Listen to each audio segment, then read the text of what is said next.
Subok ko na ang ganong uri, Manong. Wika ni Noli.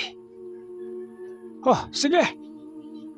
Isama mo si Danilo upang may kasama ka sa iyong gagawin. Gawin niyo ang lahat niyong nalalaman upang sa gayoy makapunta na tayo sa Baryo Uringao. Siya nga pala, kung kakalasin niyo ang mga karga niyo sa katawan, siguraduhin niyong hindi kayo madihado. Malayo lang kaming mag-aantay. Baka kayo pa ang magiging bihag. Magmamasid lang kami sa inyo sa malayo. Sagot naman ng ermitanyo. Tumango lang naman sila dito upang ipakita ang kanilang pagsang-ayon sa kanilang plano. Matapos nilang mag-usap, kaagad na nga silang umalis upang isakatuparan ang kanilang mga plano. Ang dinaanan noon nila Nuli ay ang masukal na kakahuyan na papuntang bukid kung saan malapit dito ang pugad ng mga aswang. Yun umano ang bakata ng mga aswang na yon sa baryo ng Takuling. Halos wala nang nadapo sa lugar na yon dahil halos ang nakatira doon sa lugar natatakot nang dumaan doon. Halos mas pinili na lang ng mga itong umikot sa kabilang bundok. Masiguro lamang naligtas ang kanilang mga buhay. Maari kasing madali ang daanan sa lugar na yon. Pero hindi mo naman masisigurado ang iyong kaligtasan. Habang nakasakay silang dalawa sa kanya-kanya nilang mga kabayo, panay pa ang pagbugaw nila dito upang bilisan ang paglalakad nito. Ilang minuto pa ang makalipas, bigla silang natigilang dalawa. Nang masipat nilang merong dalawang matimonong lalaki na nakaupo sa gitna ng daanan. Ayon kay Noli, napakadungis ng mga pagmumukha nito na mapagkakamalan mong mga baliw. Ngunit alam nilang aswang ang mga ito dahil rinig na rinig niya ang bawat katagang binitawang usal para padapuan ang mga usal ng kabayo nilang dala.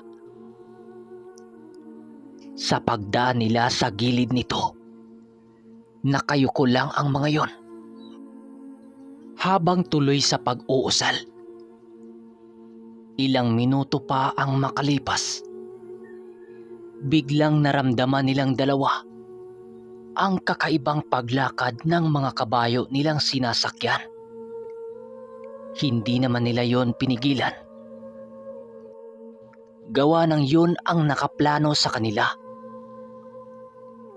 Sa paglakad ng mga kabayo, ramdam na ramdam nilang dalawa ang paglihis ng daanan ng mga kabayo. Naanimoy, nakakita ito ng ibang daanan. Gawa ng at kitang-kita nila ang pagpasok ng mga ito sa looban ng gubat na labis nilang ipinagtataka. Nuli, nag-iba ang daanan. Ito na kaya yon? Bulong pa ni Danilo sa kanya. Yan mo lang, Danilo. Ito ang paraan para mahuli natin ang buo nilang lahi. Sagot niya dito. Ang daanan kasing nilalakaran ng mga kabayo ay sa isang iglap na punta sa looban ng kakahuyan. Maaring bukod sa mga bagat na nakaharang sa mga lugar, may mga sabulag rin sa paligid upang hindi sila maalarma sa kanilang sitwasyon ng mga oras na yon. Sa pagtalikod ng araw sa buong lupay ng bundok, tuluyan na nga silang naligaw sa daanan ng bundok. Sa pagsapit ng 7:00 ng gabi, biglang tumigil sa paglalakad ang mga kabayo nilang sinasakyan. Sa lugar na maraming nagsisilakihang mga abaka at mga punong kahoy. Kasabay ng pagtigil ng kabayo ay ang pagsisikain nito sa mga damo na para bang dumating na sila sa kanilang destinasyon. Si Danilo noon, bumaba na ng kabayo habang nagkunwaring nagagalit siya sa sinasakyan nilang kabayo. Dahil nahanda na ni Nuli ang pandaman niya sa buong kalikasan, agaran niyang naramdaman ang paghinga ng mga aswang na nasa paligid nila. Naglalakad ng mabagal habang animoy may hinihilang palakol sa lupa. Nalos hindi mo mararamdaman sa bawat pag-apak nito sa lupa. Ilang minuto pa ang lumipas, may narinig silang nagsalita ng, "Ang bango nyo, sariwang pagkain." Nang marinig ni Nuli ang pinanggalingan ng busis, kaagad naman siyang lumingon. Ngunit wala siyang nakikita. Upang mas lalong gumagana ang kanilang taktika, umakto noon si Danilong kunwari na natatakot. Halos natataranta na. Kailangan nila yung gawin ang mga bagay na yon upang lalong maramdaman ng mga aswang ang pagkatakot nila at pagkabahala sa kanilang mga buhay. Sa paglitawan ng mga aswang sa paligid, nakita nila ang mga itsura nito. Nagsisisigaw noon si Danilo upang mas lalo pang magalak ang mga ito doon sa kanilang dalawa. Matapos nun, agad din namang lumapit kay Nuli ang isa sa mga ito habang animoy pinapakita sa kanilang dalawa ang mga matatalas nitong mga kuko sa kanyang mga kamay. Tapos yung ibang mga kasama nito ay hindi na mapapakali. Lalo na yung matandang may hawak-hawak na palakol. Parang lalamunin sila nito ng buhay.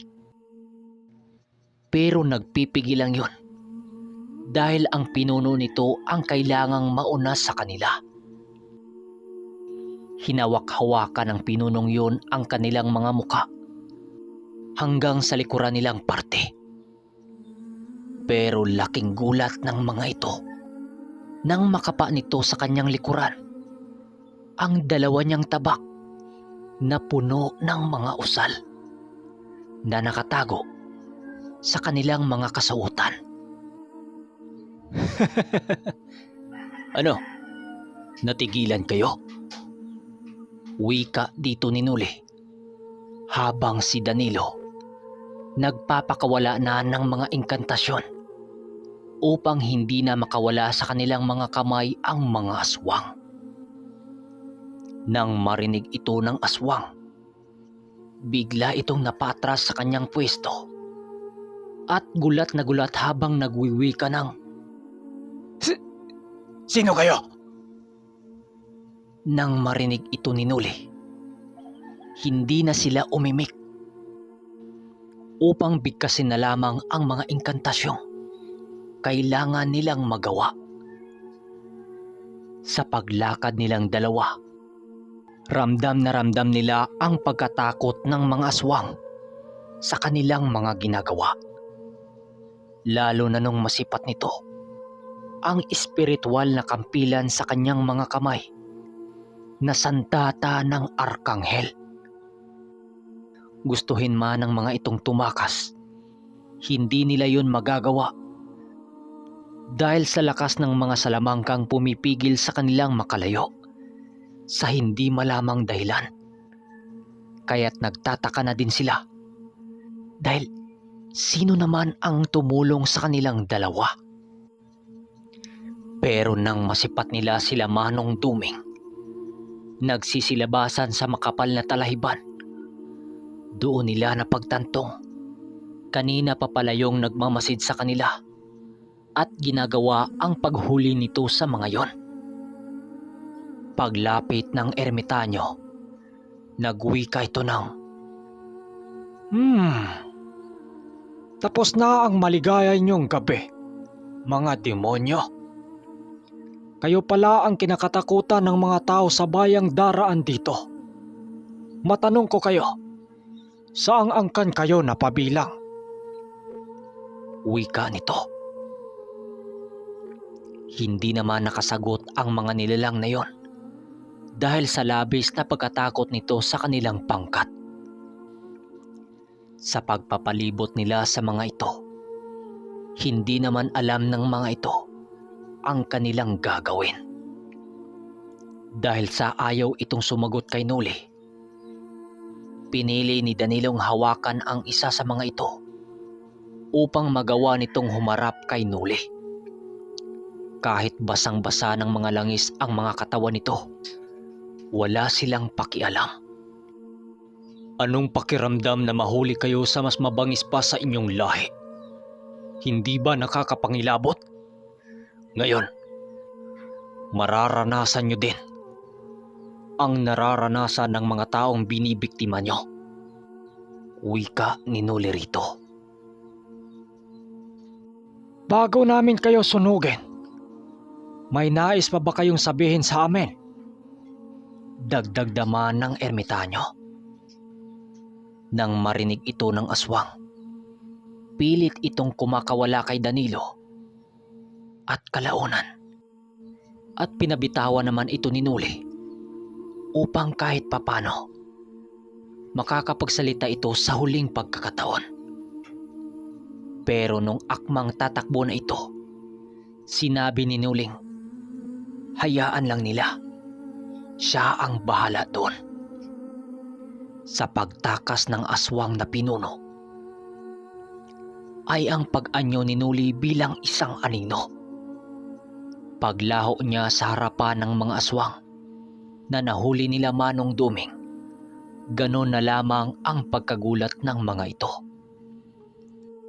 Dahil sa malakidlat niyang paggalaw, agad din niyang naabutan ang nilalang na yon at kaagad kinakaladkad sa matatalas na bato hanggang sa magsisitanggalan ang mga kuko nitong malabakal sa tigas. Nang matipon na nila ang mga aswang na kanilang nahuli, agad namang nag-iisip ang kanilang pangkat sa susunod nilang gagawin sa mga ito. Agad lumapit si Mang Karding sa mga aswang habang nagwiwika ng, sa wakas, nahuli rin kayo. Masyado niyong pinahirapan ang mga taong walang kalaban-laban. Alam naming kailangan niyong kumain, pero sana'y isipin niyo na may nag-aantay na pamilya ang mga pinatay niyo. Kung nais niyong kumain, sana ay yung mga taong na may kasing sama din ng demonyo. Pangaral ng kasama nilang antingero. Habang nagsasalita noon ang matanda, patuloy itong umiikot sa kinaroroonan ng mga aswang.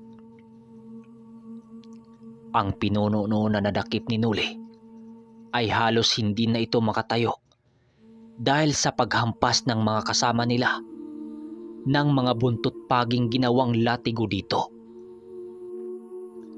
So mga kaermitanyo, hanggang dito na muna ang ating kwento.